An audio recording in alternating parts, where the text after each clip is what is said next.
When you lead with labels, all of a sudden the relationship stops because you've just put a label on who you are and what you do. I'm a girl boss. I'm an entrepreneur. I'm an attorney. I'm a this. I'm a that. Where does that really go? Nobody cares a lot about what you do, right? People want to talk about what's important to them. And I think a lot of the conversations that we have socially nowadays are so focused on work. And that's such a thing that we talk about. And I'm going to tell you, it is an old money flex to not talk about work. It is a wealth flex to not have your thoughts and your conversations consumed with work drama. Welcome to Old Money, a show dedicated to helping you build the trust fund you wish you were born with. Ladies who lunch, listen up. Life is not about looking rich. I want you to build a life and a legacy that feels rich in every sense of the word. If you're ready to stack cash, talk shop, and trade insider secrets, you're in the right place. These are the new rules to old money, so let's get after it. Hello, rich girls. Welcome back to your favorite podcast, the number one podcast in the world that talks about old money. Congratulations, you're listening to Old Money. This is the podcast to help you build the trust fund you wish you were born with. And it's me, your humble host, Amber Frankusen. I am so excited about today's episode. I was thinking about doing something a little saucy, a little, upsetting, something to agitate you a little bit. And I wanted to talk about the thing that we never talk enough about, old money versus new money. And today, based on some very recent interactions that I've had, which I will spill the tea on, I'm going to take us through some new money mistakes you might be making. And these new money mistakes might be costing you more than you know. Again, I'm going to spill the tea and tell you a couple of things that happened to me recently, which I guess we could wrap up into a birdie and bogey. But while we're here, should we do it? A little birdie and bogey? My birdie is so obvious, so true. It's the once a year event that happens that I don't even know it's coming up. And then here it is right on my calendar. And it is the best 2 or 3 days of my entire year. And as soon as it's over, I cannot wait for it to happen again the very next year. This event is something that has been esteemed in history and in old money legacy since the dawn of its existence. And quite frankly, it just doesn't get enough shine. It's the thing that brings me more joy than I can even explain and is probably the most embarrassing thing that I'm obsessed with, which is the Westminster Dog Show. If you have ever seen the movie Best in Show, I'm telling you, that was basically a documentary. That is how crazy these people are that are doing the Westminster Dog Show. And I'm so obsessed. I know how it works. I know the ins and outs. I know the drama. I know all the dogs. Let me break it down for you. So here's how it goes. There are hundreds of dog breeds in the world. And what happens is that on the first day of the Westminster Dog Show, which is held in New York City at Madison Square Garden, I mean, it is a big freaking deal. They have each of the individual dog breeds in their own little competition. So they have the Rottweilers in a competition and the Chow Chows in a competition and the Afghan Wolfhounds and the Eskimo dogs and all of these different breeds. They all compete against each other to find out who is the best of the breed. And what's really interesting about this best of the breed situation is I have no idea what I'm watching. First of all these dogs are purebred, so they all look basically exactly the same. And they're trotting around in the circle and they're being shown, and the judge will come up to each of the dogs. They put them on a little podium and they look at their teeth and they look at their bone structure and they look at the size of the head and the size of the body and the shape and the whatever. There's no commentary on this piece either. So you're just watching all of these dogs be judged on criteria that you have no idea about. However, being a dog lover myself, I'm going to pick my favorite. And so these dogs go through this undisclosed judging process and they pick the best of the breed. And there's all this pomp and circumstance around it where every single time the judge will look at each of the dogs individually and then they do a little trot there and a little trot back. And what makes it more interesting than the dogs are the people, the handlers, who are dressed in what I can only describe as 1992 business casual. Everybody's wearing flats and pantyhose and matching suit sets with pencil skirts. It's quite a collection of Chico's accoutrement. And they trot these dogs up and down, and then the judge looks longingly at all of them and paces back and forth. And then he says, I need to see them one more time. There's always a one more time. And he always says it like, this is going to be the thing that's going to help him decide, except the one more time thing where they go around the loop one more time, they literally always do it. So they loop the dogs around one more time, they get them in the row, and then he calls out 1, 2, 3, but that doesn't mean you've placed first, second, or third. He just calls them out. But of course, then he calls out 1, 2, and 3, and then he goes, okay, you're first place, second place, third place. I don't know. It's just like, again, the pomp and circumstance of it all is ridiculous. And then from the breeds, each of the breeds are in their own category. So there are different categories like working dogs. There's terriers have their own category. There's sporting group. Obviously, Poppy, the Chow Chow, is in the non-sporting group, Mommy's Little Athlete. And they have the toy group, which is all the like Chihuahuas and Pomeranians and Pugs and the Cavalier King Charles Spaniels. So they have all of these different groups, right? There's 7 groups. And then they judge the different breeds against each other to pick the best breed in the group. So you're looking for the best non-sporting dog, like a Dalmatian or a poodle or a Chow Chow. And by the way, this year, the Chow Chow was robbed. It was such a precious angel baby gem, and it should have won. It should have gone all the way. So anyway, they do these 7 groups and then they pick the best dog of the group. Then of the 7 dogs that are picked from each of the groups, they go to best in show. So you have 1 dog from the herding group, 1 dog from the non-sporting, 1 dog from the working, 1 dog from the hound group, all that different type of thing, right? Then you have the 7 dogs all there. And I'm telling you, it was literally the show, the movie, Best in Show. The Shih Tzu with the long hair, and the handler has a literal brush like shoved down the back of her pencil skirt as she's running around, brushing the hair frantically. And the Shih Tzu, you guys, literally had curls. Like they took a 1/2-inch curling iron, like a hot curling iron, and they literally curled the hair on the Shih Tzu, and it had a bow. It was ridiculous. But it is so pure, this competition. It's just who's the best dog. And there's honestly nothing that the dogs do except be absolutely so happy to be there, except for the chows that are like, I don't want to be here and I don't want to be pulled and I don't want to be touched and I don't want to be bothered.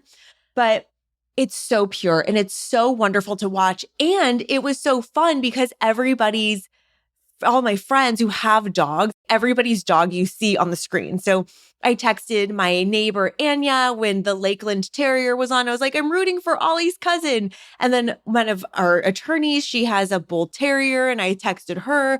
And it's just like so sweet to see these dogs that all do have different personalities. Like if you're a dog person, and just see them like their best selves. And it's so funny, like the way that all these breeds have their own personality traits. Like chows are like cats, basically. They just are so stubborn. They're aloof. They don't want to be touched or bothered. They only want affection when they want it. And that's exactly how the chows are on screen. So it's just such a wonderful thing to watch. So my recommendation for you for content this week, if you have a dog, if you care about dogs, if you had a childhood dachshund, whatever it is, there is a YouTube video for you of that breed being judged and all of the cute little doggies that are in there. You just need to go to Westminster 2025 and then search the dog breed that you're looking for. And then you can watch and really not learn anything about the dog when it's being judged against its own breed. But then when it goes into the group, that's where you get the great commentary, like the hysterical bad jokes from the commentators that are literally doing a play-by-play, and they read out facts about the dogs and they talk about their particular dogs. It's so worthwhile. It's such an easy watch. It's great to have on in the background. I've just been playing it during the day on TV. Poppy does not know how to watch TV. My mom's dog, though, if she sees dogs or horses on television, she'll bark at them. So like, if you have a dog that barks all day, maybe it's not the best for you. However, it's just so heartwarming. The outfits are so ridiculous. I need to talk to somebody about I've never seen so many flat shoes before in my life as they're running around in the arena. And the commentary is so great. The drama is so great. At the end of the day, the same dog won this year that has won Best in Show for the last 3 years in a row. And quite frankly, it's a good-looking dog, but you've got to give other dogs a chance. And I also think all these judges, they're just afraid of being out of line with what the other judges have judged. Do you know what I'm saying? So there's so much drama. They interview the judges. The judges are so political. It's such an old money thing to watch. That's not why I watch it. I just fell into it when we started watching the Chow Chows get judged against each other. I'm obsessed. I have to recommend it. It's the most ridiculous thing. And it's my total birdie of this last week. My bogey, I'm going to save for you. I'm going to bury the lead and give it to you in the body of this podcast interview. But I think before we jump in, I've got to talk to you about this whole conversation of new money versus old money. You know, the whole podcast being called Old Money is a joke. Like, you get it, right? It's a joke. It's talking about the fact that we're all trying to aspire to this old money lifestyle. We all want to be silver spoon kids. We all want to have a trust fund. We all want to just lay around all day and live a life of leisure. But the joke is that is not the fulfilling path. The fulfilling path is creating the wealth. It's discovering ourselves. It's becoming the women we have to be on the path to wealth and taking away all the stigma about wanting that wealth, because we have a duty to want that wealth, right? The more wealthy women get, the more we give back to our families, to our communities, the better off the world is. I really, truly believe that. So I don't talk a lot about new money because I'm new money. Everybody that's trying to build something is new money. But in the nomenclature, in the, dogma of this conversation, the phrase new money is derogatory. And even though technically I am new money, I don't come from inherited wealth, which is typically what old money refers to. I'm new money, meaning I'm acquiring my wealth through entrepreneurship or through my own efforts. The phrase new money, I still think of it as derogatory because I still look at it as people who are just nouveau riche, which means they're lacking in class or awareness. There's a thing that when I was growing up, my dad, we were big boaters. We went all on the lake all the time. If you are from my high school, middle school, elementary school, I'm sure you've been on the boat with us when I was a kid, because that's all we did every single week, every single weekend, all throughout the summer. And my dad is a marine engineer. So he's raised on boats. He knows a lot about boats and he knows a lot about boat etiquette. There's a lot of rules that you have to learn when you have a boat on a lake, on a river, et cetera. I'm not talking about a yacht. I'm talking about a ski boat, a wakeboard boat, whatever. There's so many rules that are honestly unspoken. Yes, you can go study and take a test and get a license to have a boat license, but that's not what I'm talking about here. There's all these different little nuanced pieces of being a boater that nobody really writes down for you or explains, that you just kind of learn through cultural osmosis. Some of those things are, for example, when you're launching your boat, you get in line. And as you get in line, you prepare your boat to launch before you turn your car and your boat around to get down the ramp. Like, it would hold up the entire line if you waited to prepare your boat and disconnect it from the trailer and get your cooler in the back and do all this stuff while you're taking up space on the dock. The idea is you need to load your boat, get it disconnected from the trailer, get everything ready to go so you can really quickly back up your car, drop your boat onto the dock, and then get out of there so the next person can go. And when you see people who are taking up too much room at the dock, they're not being smart about their timing, they're not being aware of what's going on with other people, they're taking up too much space lengthwise or widthwise, or they're not allowing other boats to launch next to them. That's what we call new boater mentality. They just don't know what's going on and they don't even know what they're doing is wrong. There's other things too, like when you're going into dock, there is a procedure around things. It's kind of like when you're driving and you're merging onto the freeway, there's a certain way, a proper way to merge, right? You let one car go and then another car goes. You let one car go and then another car goes. It's the same thing at a boat dock. You have to let everybody get their turn. And there's a nice way to communicate it with just some waves and some hand signals and this, that, and the other thing, and being patient and cool. And then you have, big bad dad who comes through on his Bayliner, is going too fast, making too big of a wake, upsets all of the other boats, and then tries to cut in line because he's more busy or unaware or whatever, he's in a rush. That is new boater mentality.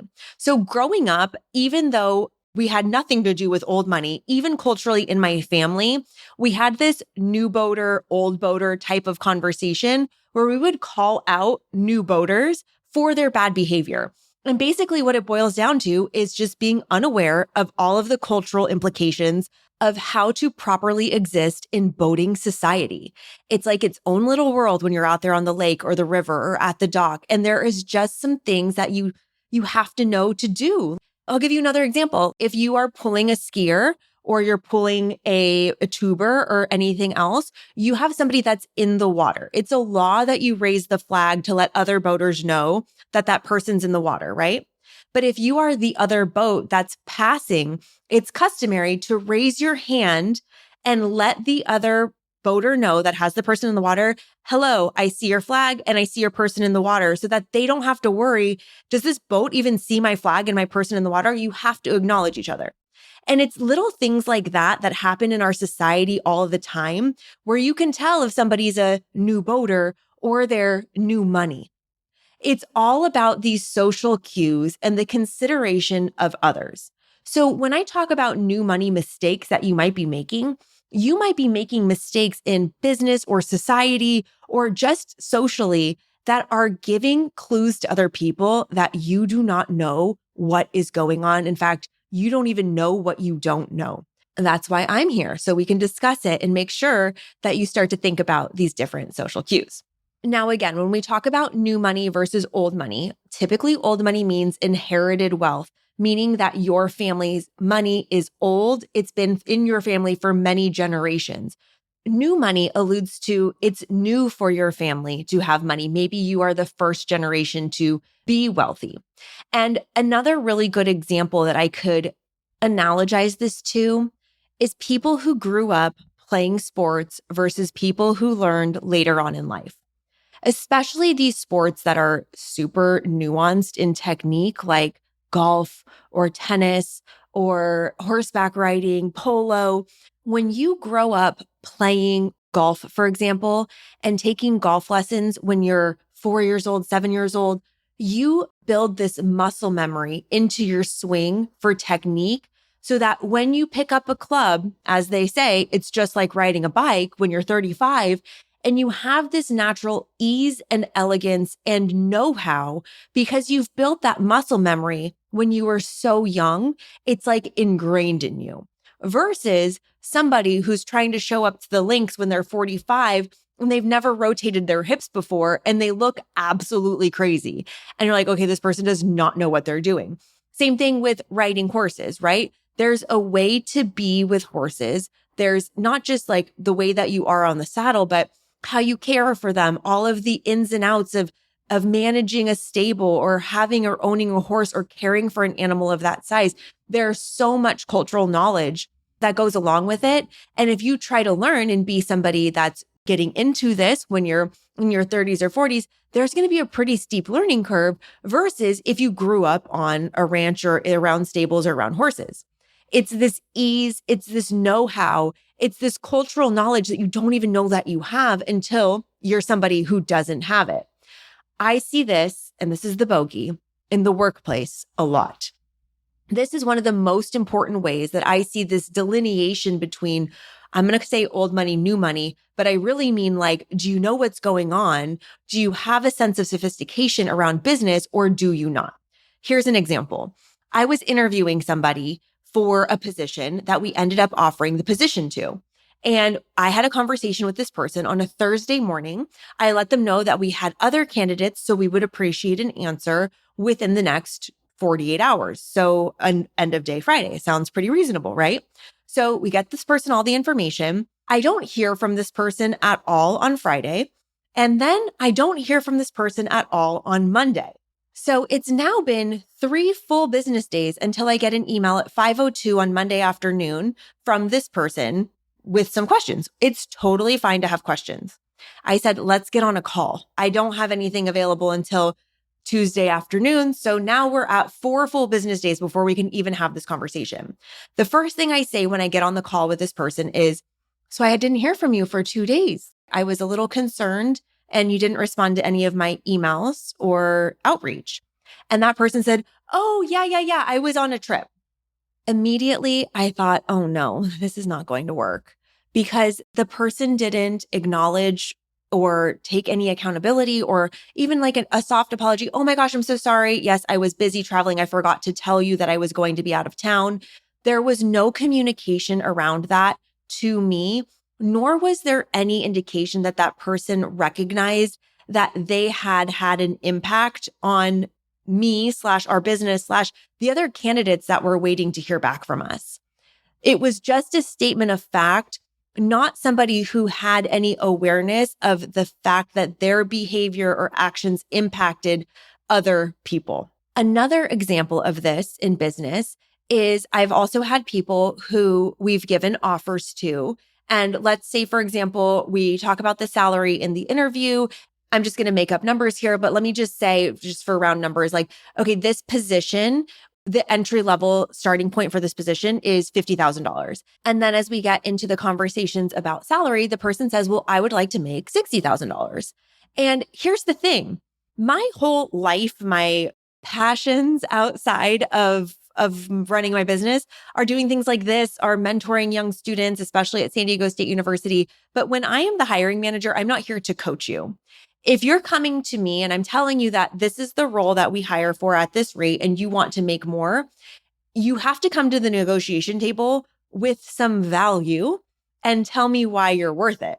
You can't just come to the table and say, well, I want to be paid that much. You want to be paid that much for what's on the job description when I'm telling you what the role is hiring for. If we do not have alignment, that's totally fine.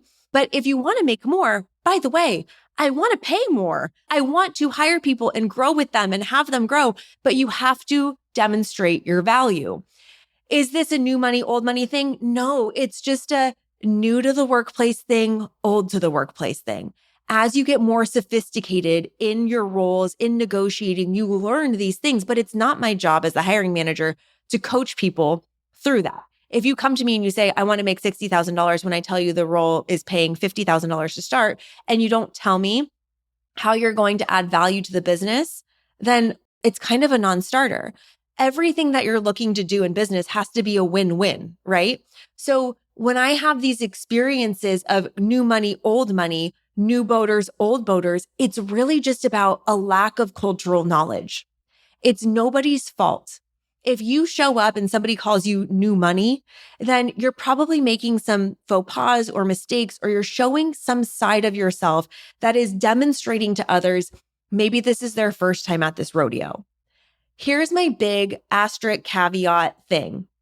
I love and respect enthusiasm and people who are saying, this is my first time.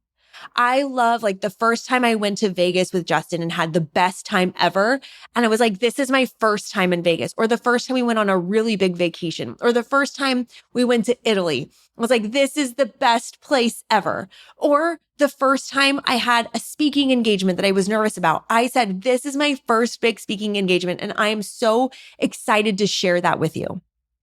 The enthusiasm, the letting things be new, the not pretending like you've been there before. I love that in people. And I think it's such a respect thing. It's so honest and raw, and it's allowing you or me or whomever is having that experience to have such a visceral emotional reaction and celebration around the thing that's new for us.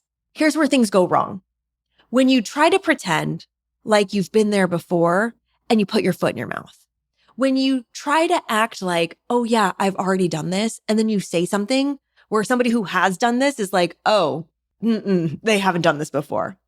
That's the difference of new money versus old money. And the only time I get a little peeved by it is when there's that lack of consideration for other people's time, energy, even if it's not just me. Like, for example, with the other candidates that are waiting to hear back, like, that's not fair to them for somebody to keep us waiting for multiple days on end before they give us a decision if they're going to move forward with the job or not, because there's other people that this is affecting.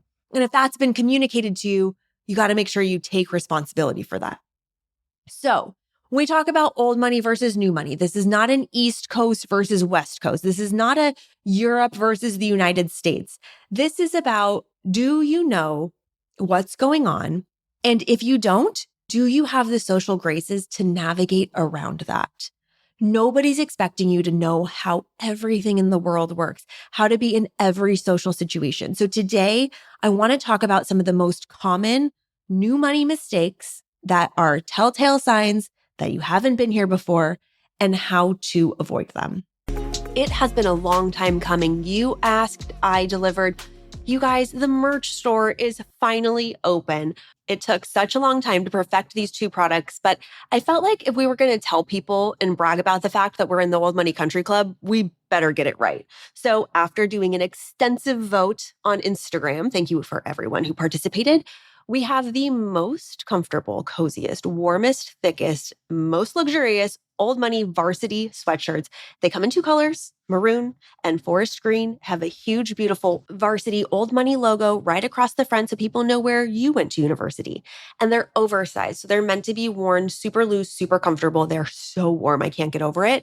But I think they're really cute because you can kind of style them up with some like gold earrings or just your everyday leggings. And of course, we have the overserved at the Old Money Country Club hats that come in three colors. We have maroon, navy, and green. And these are super cute adjustable caps. They're perfect for your hot girl walks or the days where you just can't swing a hair wash. Everything is available for you at oldmoneypodcast.com/shop. I'll put the link in the show notes. And through the end of February, use the code INSTA, INSTA, to get 15% off. INSTA.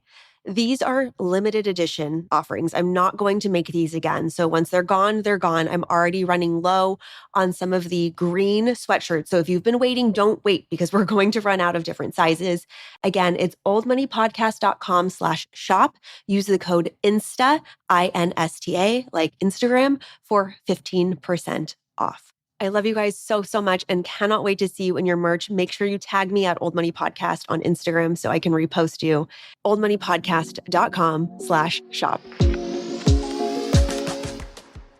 So the first one, I think you're going to know this one. I think if I asked you right now, just first thing that comes to your mind, what screams new money? I know what you're going to say, and it's probably going to be wearing a lot of labels. Topic number one is leading with labels. That's my first thing here. However, I'm not referring to labels on your clothes. I'm referring to the labels that you give yourself and that you seek in others. For me, such a faux pas is when you lead with who you are, what you've done, what you do, or when that's all you care about with other people. All you're asking is, what do you do for work? What is your status in this town? When you are hyper fixated on meeting new people, I'm not talking about a networking event, I'm talking about socially, and all you care about is what they do for work, you're dead in the water.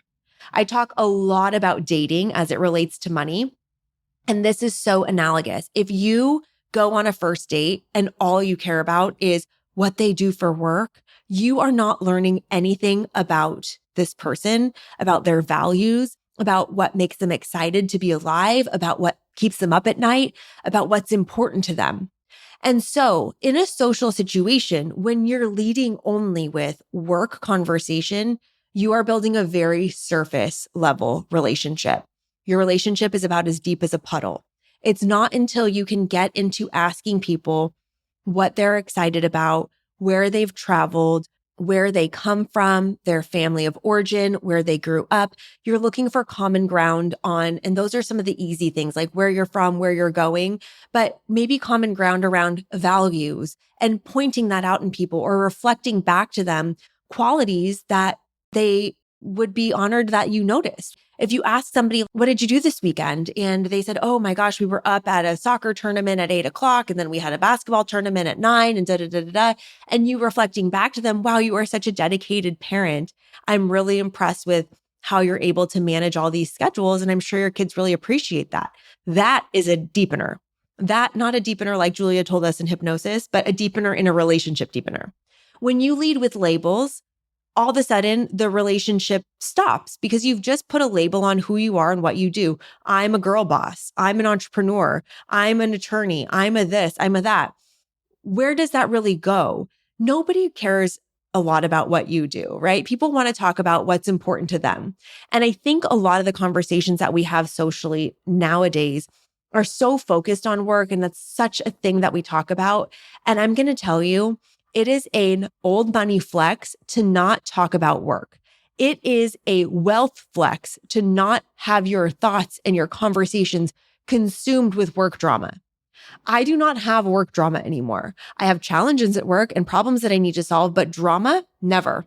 My team is fantastic. I'm never coming after work, like getting a bottle of wine, filling it up to the top of the glass and saying, Justin, oh my God, the drama at work. I used to have that, not anymore, because I don't have that culture in my life. So when I have people who come to me and lead with the labels of what they do and who they are and their status or their business card, I'm really uninterested right away. Now, the second item on the list is actually what you thought the first item was going to be, but it's not just about wearing labels. I'm talking about item number 2, conspicuous consumption.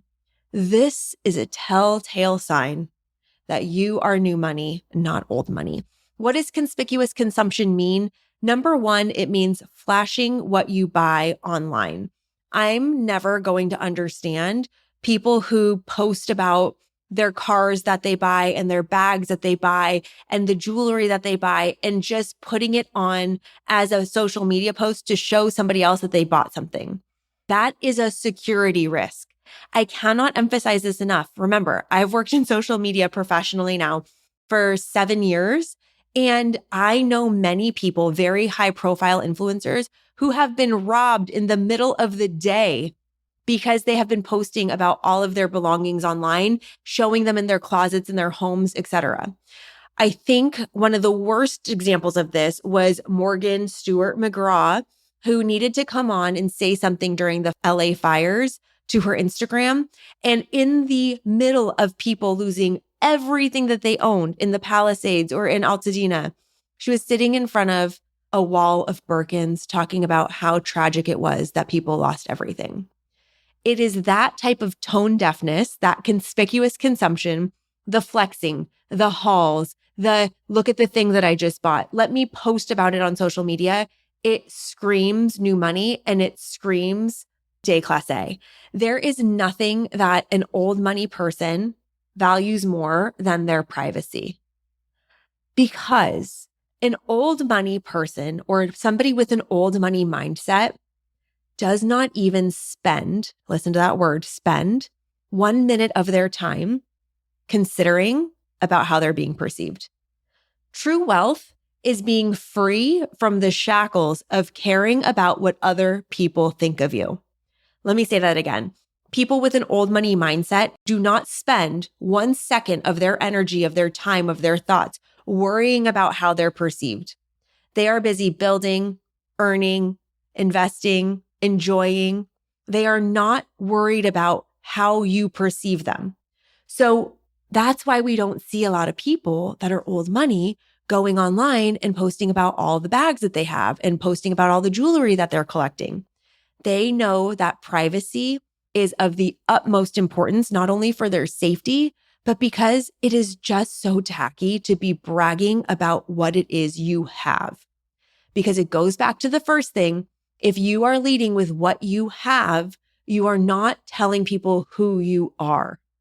You're showcasing to people that all you care about is what you have, what you wear, what you buy, and you've lost the plot. I have such an interesting relationship personally with social media because we do promote social media for our business. We work with dozens of business, and my God, I love what we do. I love the videos and the trending sounds, and I love all the things. I've quit TikTok completely thanks to Julia, my hypnotist. If you haven't listened to last week's episode, go back and listen to that because I am totally not addicted to TikTok anymore. But the thing that I have an interesting relationship with as it relates to my own social media is that I don't really post anymore. And there was a post that I put up so long ago. I actually remember it very distinctly. It was a very, very beautiful picture of Lisa Vanderpump holding a swan, and it was a painting. And I had written as the caption, instead of posting about what you have, let your Instagram feed become a vision board for what you want and what you want to remember. And so now my Instagram is beautiful places that I like going back and looking at, or things that I want to remember from a design perspective, or some of the happiest memories of Justin and I traveling, or me with the dog, or my dog being extra cute. They're just little squares of happiness. I think of them as little chocolates. And those chocolates I put there for myself. Because yeah, I'm the person when I post something that's funny, I go back and watch my own story like 5 times. I'm like, oh my God, I'm so funny. But I'm making my vision board on my Instagram page, my area of the internet, my real estate is for the things that matter to me. It's not about the places that I've been. I don't post every single time I go out to dinner. I don't have to tell everybody that I'm partying. I don't have to tell everybody that I'm in bed. I'm not there to be flaunting my lifestyle. I'm present in my lifestyle and I'm enjoying it moment by moment by moment. So item number 1 here was leading with labels. Item number 2 is conspicuous consumption. And I think a lot of that has to do with how we identify ourselves and the ways that we're trying to get other people to perceive us.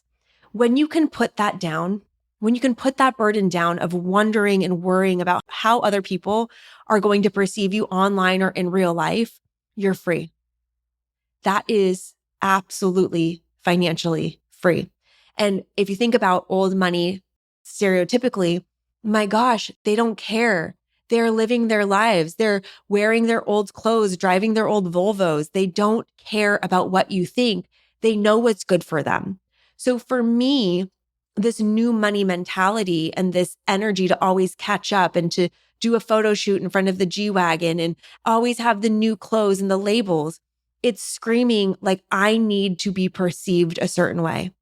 Meanwhile, I'm running around in the old money sweatshirt. I have both colors and I haven't worn anything else for the last 3 weeks. By the way, merch shop is open. We are sold out of small green, but there's a couple small maroons and there's lots of mediums. I wear medium for oversized look.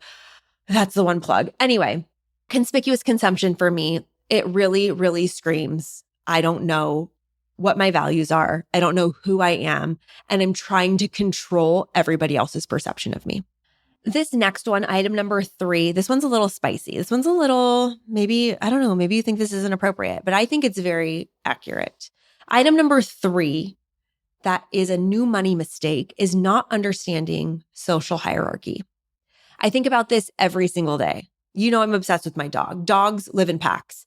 And if you've ever listened to Cesar Millan or you've ever seen that John Mulaney stand-up bit where he talks about being the alpha in his household, the way that this consumes my thoughts all of the time. The John Mulaney joke is that his dog Petunia was not eating their dinner or not eating her dinner. I don't know why I couldn't gender the dog named Petunia, but whatever. And there's something around she wasn't listening because John Mulaney wasn't the alpha in the pack, and alphas always eat first. So him and his wife would pretend to eat cereal at 4:30 in the afternoon before Petunia ate her dinner at 5 o'clock. I'm telling the joke terribly, but the point remains there's pack mentality for dogs. And Poppy, her job as a chow chow, she's bred to protect the household. She is a loyal protector. And so when she barks at the door and I need her to stop barking at the door, my job is to assert myself as the alpha so that she knows that she doesn't have to work. She doesn't have to bark. She shouldn't be barking and I've got it. In fact, Justin truly is the alpha of our household. When he's out of town, she is so disobedient and she literally barks all the live long day. And if Justin's even out of the house just for the day, because her alpha's gone, she feels like she needs to assert herself in the social hierarchy of our household and bark at every single person that walks past our house. And it's so annoying. So the social hierarchy in our house has to be established where Justin and I are the ones that back her up from the door, put ourselves physically in between her, put her on a sit when she's barking or she's misbehaving so that she knows that we're in charge, she'll be obedient, and it resets the social hierarchy so that she doesn't have to be super anxious and stressed, and we don't have to listen to her barking at the door all day long. Now, what does this have to do with regular society? It's all about, again, understanding that you have a place in the social hierarchy, and more often than not, you are not the main character. You are not the main character. That example of the candidate taking many, many days to even respond and then not acknowledge the fact that they didn't respond within the time frame that we had set, that is not understanding the social hierarchy. There are other people's lives at play and jobs and other offers that we want to send out, but we have to do things in a certain order. So understanding who you talk to resolve an issue. For example, when you get a flight delayed and you call and you ream the customer service agent, that customer service agent did not delay your plane. They did not make that snowstorm in Milwaukee affect your flight in Houston. You are complaining to the wrong person, okay? You need to call God because God's the one responsible for the snowstorm. I think we see social hierarchy come up, especially around weddings or events or groups of friends, like small groups of friends, where maybe there are some people that have long-standing relationships or they're brothers and sisters, or there is a main character and it doesn't have to do with you, like a bride, for example. It is not an appropriate time to push the limits on maybe wearing a dress that's mostly white on somebody else's wedding day. That is so inappropriate and disrespectful to the social hierarchy of who's throwing the party and for what reason, right? And then going in and bothering the bride with all of your drama and problems, it's not appropriate to do that at that time. If you have any experience in the workplace or something like, I don't know, the military, for example, you can be very comfortable with hierarchy. Like if you've ever watched Below Deck, they're like the chief stew is the chief stew, and you follow the social hierarchy of the boat, right? But I think people that are new money find themselves uncomfortable in these types of hierarchical situations. And that discomfort often translates as arrogance or main character syndrome because they're trying to, I don't know, justify their worth or be as valuable as somebody else that's higher up on that food chain or has a different job. Like I'm thinking a lot about country clubs, or I'll give you a good example. I'm in an organization right now, a nonprofit organization, and I'm new to the board of this organization. And the president of this organization was putting on an event and kind of unilaterally decided who was going to speak at the event, her friend, what the budget was for the speaker, whatever it was, she just paid it, and put the event together. And I was thinking from the beginning, this person doesn't really seem related to the cause of this nonprofit. This is obviously like her and her friend, like she wants to do something. She knows the value of her friend, but I don't think this is going to work. This is just my internal monologue, right? And lo and behold, it's a week before the event and nobody's bought tickets and nobody's going. They had a goal of getting a couple hundred people and like 65 people had registered. Well, I'm not surprised because I don't really see the connection as an outsider, but from the inside, that president saw an opportunity to put their friend on the speaking panel and did it. It wasn't my place to speak up. I've been on the board for literally 6 weeks. I don't know anything yet. I don't know if this is normally how things get done. If it is, then maybe this just isn't a nonprofit that I'm a part of. But at the same time, if I come out and I say, well, did we do this and did we do that? That's just honestly not productive. Because maybe there is some things that I didn't know about in conversations that were had before I joined the board. I don't know. Maybe last year they were like, nobody ever comes with any ideas. What we want from you, president, is to come with ideas. I have no idea about these things. A better way to approach it is to ask questions, be curious, and try to understand the social hierarchy before you come in and try to bulldoze everything, thinking that you know what's right. Now, on the other hand, I just don't care enough to even like have the conversation. So I don't care and I don't have to have the conversation. But my point is this. If I was unaware of social hierarchy, I would just kind of bulldoze and say this, that, and the other thing. And I would also do something really unwise, which is talk about it to other people on the board. Talking shit to other people on the board that have been there longer than I have, that's not a good way to make a good impression in a new organization. Do you know what I'm saying? So again, that new money mistake is not understanding the social hierarchy and knowing when to speak up or when to not, or forgetting that other people have relationships that exist outside of you and maybe your opinion isn't the only one that matters. The next thing on the list, another new money mistake, is not knowing what you don't know. I mentioned this at the top of the episode. Not knowing what you don't know and acting like an expert when you are new to something is so obvious. If you are new to snow skiing and you try to go down a very challenging mountain and try to name drop all the places that you've seen on Instagram or TikTok that you've seen people doing après ski, you're going to look like a fool when you crash into a tree. So, how do you balance trying to look sophisticated and try to fit in while also being new? Again, it's that humility, it's that curiosity, it's that asking the questions, it's doing the research and being honest about where you're at. The thing that I see that I find so funny is when people try to become fast experts in something to catch up with society, they often fall flat on their face because they're just trying to keep up with the Joneses. And if you are a subject matter expert in something, you know this. The more you know about a topic, the more you know you don't know. If you're a wine snob, why do wine snobs get such a bad rap? I'll tell you why. Because you're not a sommelier. You don't know everything about the wine and you try to act like you do. That's why people can't stand you.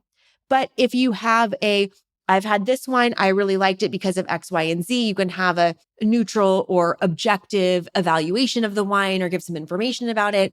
That's a little bit more palatable. Not to make a pun, a little palatable. But when you start to get into, oh yeah, I've been to France, I've been to Provence, I've drinking wine there. And people are like, oh, what do you like? Left bank or right bank? And you don't know what the difference is. Or you think it's like the left bank in Gaza, like I first did the first time I heard that. I was like, what are you talking about? What are we talking about? If I tried to pretend like I was an expert in European wine and I didn't know the difference between left bank, right bank in France, I'd look like a fool.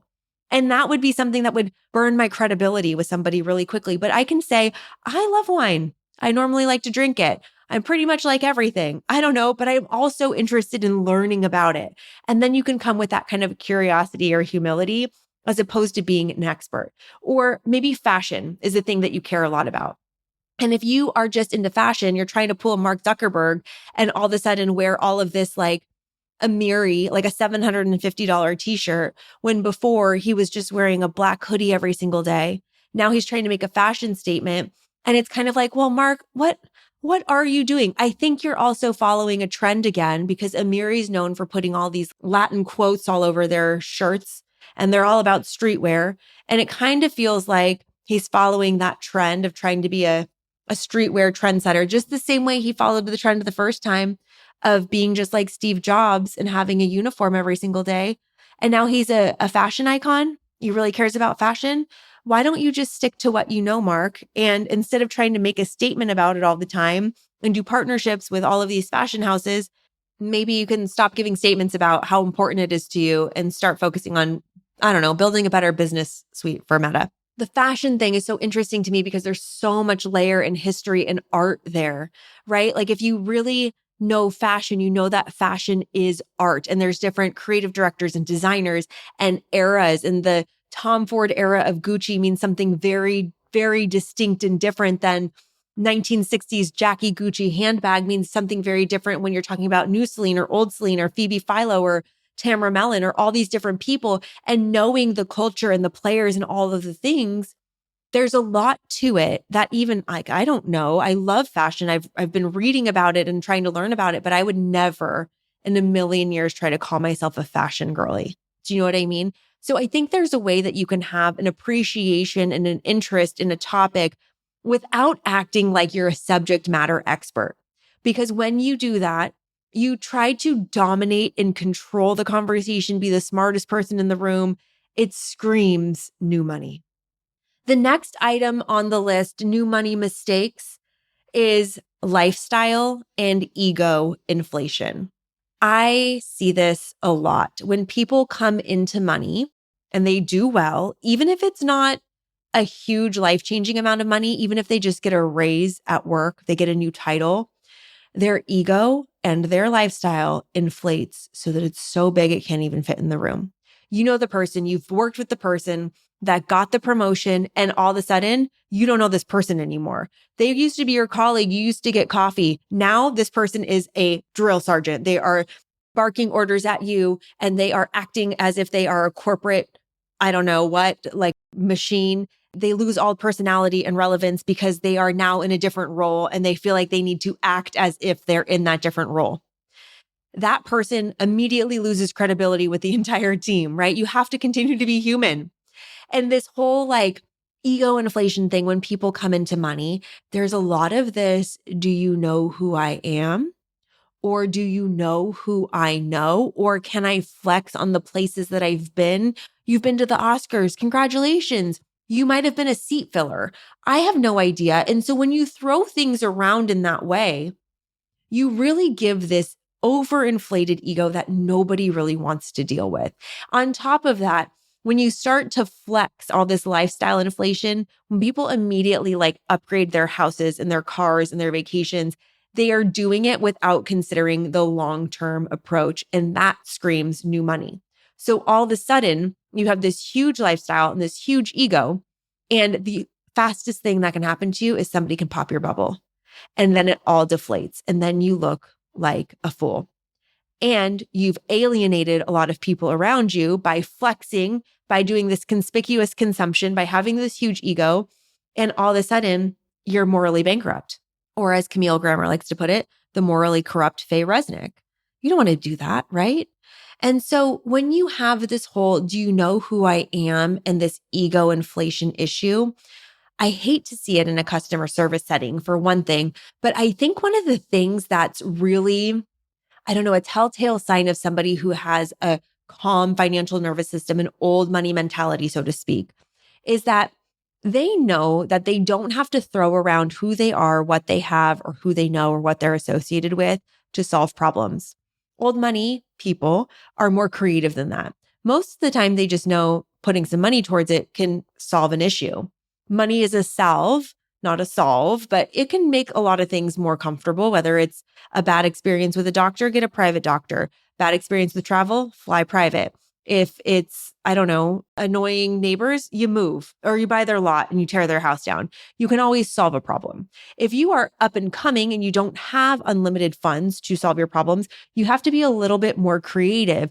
You have to come up with solutions to solve your problems that don't have to do with, do you know who I am? Because quite frankly, nobody cares who you are and is not going to be motivated to help you. Talked about this at the top of the show, finding win-win situations. Win-win situations is how you create wealth for everyone. When you have somebody that's throwing a fit and throwing around their ego, what they have, where they've been, who they are, it is an immediate turnoff to anybody wanting to help you. And it's one of the things that I think defines the new money mentality, which is where people are looking for, I don't know, attention around that. One of my biggest pet peeves is when people go to, and when I say people, I mean like celebrities, go to social media to complain about customer service issues.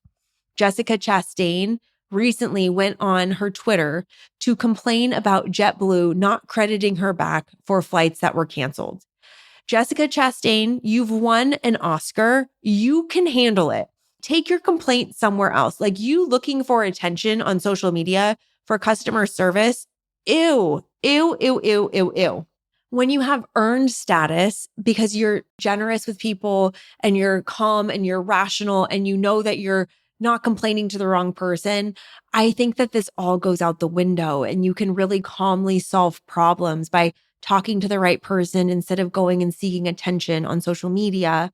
Do you know who I am? I need customer service is one of my biggest icks. So when you come into any money or any growth, be really careful about how you let that define yourself or where you let that take you. Because again, the ego, the change of personality, the do you know who I am, the lifestyle inflation that comes along with it. The lifestyle inflation, I think, tends to reinforce the ego inflation because all of a sudden you see yourself surrounded by beautiful things and you tend to get a little bit too big for your britches. I think we see this a lot with a lot of these reality TV shows. And granted, I know they're there to make good TV, but shows like Dubai Bling, which I love the drama, by the way, they all have these huge inflated egos. They have no humility around them. Or Selling Sunset, they're all arguing over these listings, but they're not actually selling any homes. It's this inflated ego. And who has a favorite cast member on Dubai Bling or Selling Sunset? These are not characters that are beloved. These are not characters that we are revering. There's nobody on there that's like a fan favorite there for us to judge and watch and be entertained. But there's nobody on there that, and by the way, I will admit to you right now, I am on the Dubai Bling subreddit and nobody likes anybody on the show. There's not one redeeming character, at least on Real Housewives of New York or Salt Lake City or Beverly Hills. There's still Sutton's fans and Kyle stans and I don't know, Lisa Barlow. I don't think she has any fans, unfortunately. I'm really sad to see it. I only say that because one of my team members says that I say, I love that. I love that, which I think I do, but that's just the Valley girl in me.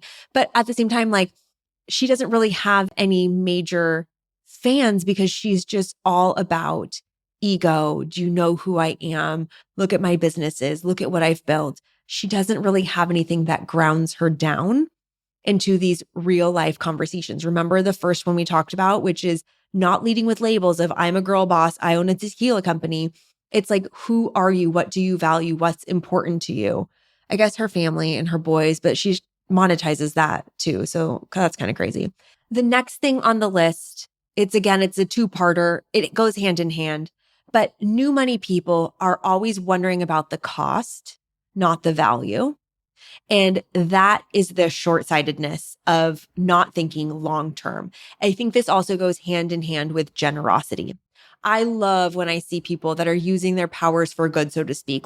As much as we hate her, Bethany Frankel and the work that she's done with the Be Strong Foundation, which is a part of Global Empowerment Mission, which is, in my opinion, one of the best, and Charity Navigator agrees, charities, nonprofits to help people with dignity after a natural disaster. I really appreciate what they've done. And she has done so much work and has used her powers for good to really tip the scales into generosity.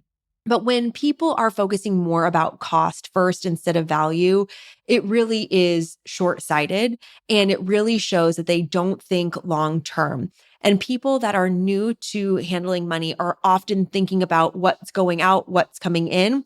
It's giving paycheck to paycheck mentality. But when you start thinking about things as it relates to value, you start totally changing the game of how you evaluate money. Great example of this. It might cost you more to go work out with a personal trainer than it does for you to just have a gym membership. But the value you'll get out of your workouts and the value that you'll contribute to your health over the years is far and away worth more than you just showing up to do a half-assed workout once or twice a week. The value of investing in a team member that works for you and making sure they have the training and the support and the rewards and the dinners and the presents and the salary and the bonuses, investing in somebody long-term is so much more value driven than hiring and firing people all the time. Taking care of your people over the long term is where you get value, even though you might be spending more on somebody who's more senior, but it's the long-term relationship that goes a long way.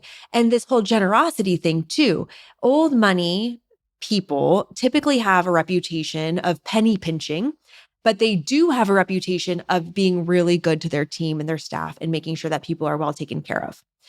It isn't about you when it comes to generosity. I'm looking at you, Taylor Swift, making sure that everybody sees you giving tips to people at the Grammys and things. When you make it about yourself and what you're giving, you steal the reward from the person receiving the tip or the bonus or whatever it is. Okay, and I guess I'm being kind of harsh on Taylor Swift. I'm over her right now. She's overexposed. She didn't come out and tell the press that she gave all of these bonuses to people on her tour. Those people came out and shared what she did. So it's good that she's not trying to get press for that. But there are a lot of celebrities that are out there that do. And I still feel like a lot of people are very showy about what they give to others, right? But it's good to take care of people. And it's not just about the money that you're spending on them. It's about the relationship you're building and the appreciation. When you're thinking about cost instead of value, you're not thinking about the value of the relationship. If you are being stingy with tips, if you think about the value of taking care of the people, like, I don't know, the people who do your hair or your lashes or your nails, and you have a relationship, you sit with them and you share with them and they listen to you and hold space for you, build that relationship in the long term. I think that thank you notes, thank you gifts, hostess gifts, thanks for having me over, all of these practices of civility were very important signs and customs in old money lifestyle. And I think they got lost. I have a practice where I write thank you notes to people in my business every single week. It takes me, by the way, it's torturous for me because my handwriting's so bad. I have to throw out like every other card that I write.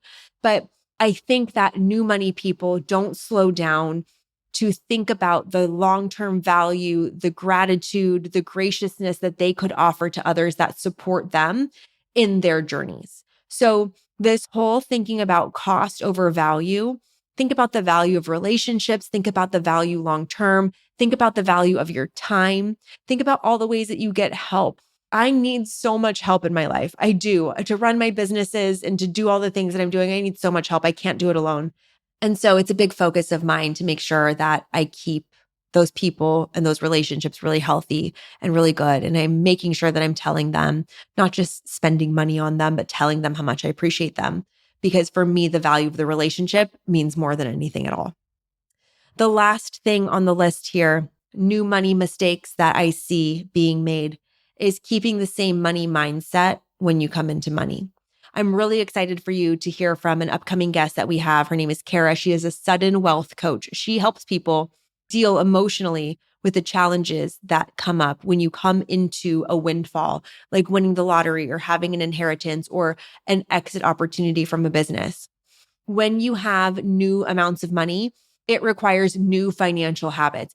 People who just maintain the old way of thinking, like keeping everything in cash or overspending or being stingy, they struggle. So this is just a good on you for being here, listening to Old Money and upgrading not just your money mindset, but your social mindset, your social currency, the ways that you can be self-aware. Because for me, that is the difference of new money versus old money. Being self-aware is the key here. That's the linchpin to everything. And if you are self-aware enough to know I have more learning to do in order to manage my money, grow my money, keep my money, make more money, that is a sign of a growth mindset, an entrepreneurial mindset. You have an old money mindset. And that's what we're here to cultivate. So just to wrap it up, social awareness and just self-awareness is so key. The first new money mistake I see is people leading with labels, having surface level conversations that are all focused around work and earning and what they're building, not who they are or what they value. When you create those very surface level relationships, it doesn't allow for depth and connection the way that we actually really need and crave. The second thing is conspicuous consumption. Flashing what you buy is not only a security risk, but it's also showcasing to people what you have is who you are. And we want to get to the root of things. We want to see who you are inside, what you value, what you care about. The next piece is not understanding the social hierarchy and not being a main character in your story all the time. You need to be socially aware of other relationships, other people, and the way that your actions can impact other people. So many people overlook this and are just bulldozing through life. So don't be a bull in a china shop. It's going to read new money. The next thing is not knowing what you don't know and not shutting up about it, pretending to be a subject matter expert, pretending like you've been there before and not knowing that there's so much more that you don't know and not having any humility to be curious, to ask questions, to say, this is my first time here. I'm excited, I'm engaged, and I want to learn. That is huge. The next piece is ego and lifestyle inflation. As people earn more, often their egos and their lifestyles inflate to match their idea of who they are and how they want other people to perceive them. So popping that ego bubble, popping that lifestyle bubble, that is going to help keep you humble and your feet on the ground. And then the last thing is worrying about cost instead of value. Not thinking about long-term relationships, how you can be more generous. It's not about just donating to charity and that's money that goes out or it's a tax write-off. It's the impact that you can make. It's how you're spending your time, how you're spending your money, and making sure that you're getting the most mileage and finding win-win situations, both for the people that work for you, work with you, and support you on your journey. And actually, the last one is keeping the same money mindset and not upgrading your mindset as you go through life. Not having a growth mindset in general is a surefire way to struggle throughout. So with that, I leave you. I'd love to know what you think about these new money mistakes. Let me know if you've seen any new money mistakes. And I'd also love to know if you have anything in your world that's like my new boater analogy of being at the docks and calling out new boaters. Is that a thing at country clubs when you're golfing? Is that a thing with wine? I don't know, whatever you're a subject matter expert at. And by the way, you don't have to be a subject matter expert in everything or anything. Just enjoy yourself. Just be fun. Just be humble. Just be happy to be here. I'm so happy to be here with you. And I'm so grateful that you've been here on this journey with me. If you've enjoyed this episode, if you can please be so kind and go leave me a review on Apple Podcasts, screenshot this, tag Old Money Podcast, and share this with a friend. I will talk to you guys on the next episode. Bye-bye. Feeling rich? I hope so. Thank you for joining me on this episode of Old Money. If you have questions you want answered, email me at oldmoneypodcast@gmail.com or hit us up on social. We are at Old Money Podcast, and I am at your service.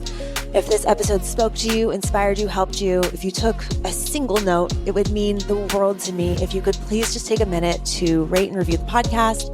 And if you're not doing so already, subscribe. And if you have friends who like getting rich, please share this episode with them, even if it's just on your Instagram story. And I'd love you more than Jeff Bezos loves Amazon Prime. Thank you so much, and I will talk to you on the next episode. Remember, I'm not your lawyer, I'm not your tax professional, and I'm not your financial advisor. The content presented in this podcast is intended to entertain, educate, inspire, and support listeners in their personal and professional development and does not constitute business, financial, or legal advice. In addition to that, this episode may contain paid endorsements and advertisements for products and services.